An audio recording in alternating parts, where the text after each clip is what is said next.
Or Lola, nakita mo na yung grades mo?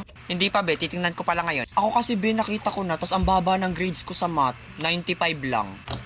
Loh, hala Turjang, grabe, ang baba nga. Pero mas mababa yung akin kasi 96 ako sa mathematics, tapos 97 sa English. Grabe talaga yung mga prof natin ang mababa magbigay ng grades, diba? Talaga, Monica?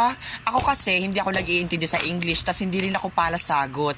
Tuloy ang baba ng binigay sa akin, 98 lang naman. Ako nga sa science, hindi ako nagawa ng activities, pero 98, grabe, napakababa talaga magbigay ng grades.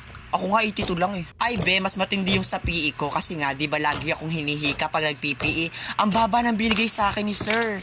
99 lang naman. Ay Turjang, mas matindi yung sa akin kasi lagi ako nahihimatay sa PE. Tas binigyan ako ng 99. Napakababa. Uy, Burloloy, nagtatalo na naman yung dalawa. Bayang mo yung mga talakitok na yan. Maglaro ka na lang itong nilalaro ko para manalo ka ng cellphone. Link on my bio. Tas Turjang, feeling ko ako na ang pinakabobo sa ating lahat kasi napakababa ng total average ko. 97. Oh my God. Feeling ko repeater ako. Ay hindi, Monica. Mas bobo ako sa'yo kasi nga flat 97 yung average ko. Grabe. Feeling ko nga madadrop out ako eh. Mababa ba yun? Ako nga 80 yung average ko. Round off pa. Ikaw ba, Jingle? Wag mo akong kausapin. Repeater ako. Pero alam mo, Monica, feeling ko ikaw na yung first honor kasi nga pilingera ka. Hindi Turjang. Feeling ko talaga ikaw yung first honor kasi nga nangunguna yung putok mo.